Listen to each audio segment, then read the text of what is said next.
Okay, last time. This is drugs.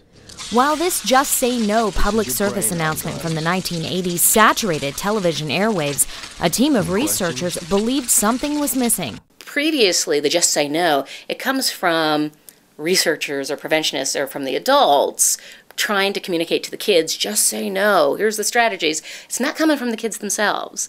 So the whole idea here is, well, wait a minute, put on the brakes. Is it really that simple? Let's start talking to kids and seeing really what do they do? What is effective? What isn't so effective? We began to collect these narratives and stories and study the social processes of drug use. And then we engaged a group of high school kids to create videos based on those strategies that formed, as I said, the core of the program. All right, everybody, quiet on the set. We're going to get things started, okay? Okay, ready? And action. Keepin' It Real is a drug-resistant skills training curriculum based on interviews with thousands of teens. The program gives youth several options for getting out of potentially dangerous situations and empowers them to make good decisions. REAL are 4 of the resistance skills: refuse, explain, avoid, and leave. And they're kind of the centerpiece, but it's about how to assess risk and how to make decisions and how to get support and deal with conflict and get along with people and how to say no without losing a friend, if possible. The multicultural program is distributed nationally and internationally through different partnerships, including Dare America.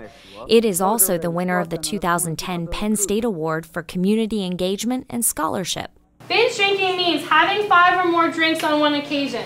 Jessica Hetrick incorporates Keepin' It Real in her life skills classes at Tyrone Middle School. The thing that caught me right away was when we were told it was a program by kids for kids. They don't need famous movie stars telling them how to stay off of drugs. They don't need rock stars, like athletes telling them. They need people that are at their age saying, we've lived through this. Yes, we possibly made some bad decisions, but in the end, we're making positive ones. Hetrick says the best part about teaching the 10-lesson program is the ability to be open and honest with her students. I want them to understand that no matter what challenge is in front of them, that they can handle it. Whether it be the simple decision, such as skipping school or not doing their homework, or whether it's a life or death decision, such as getting into a car with a drunk driver.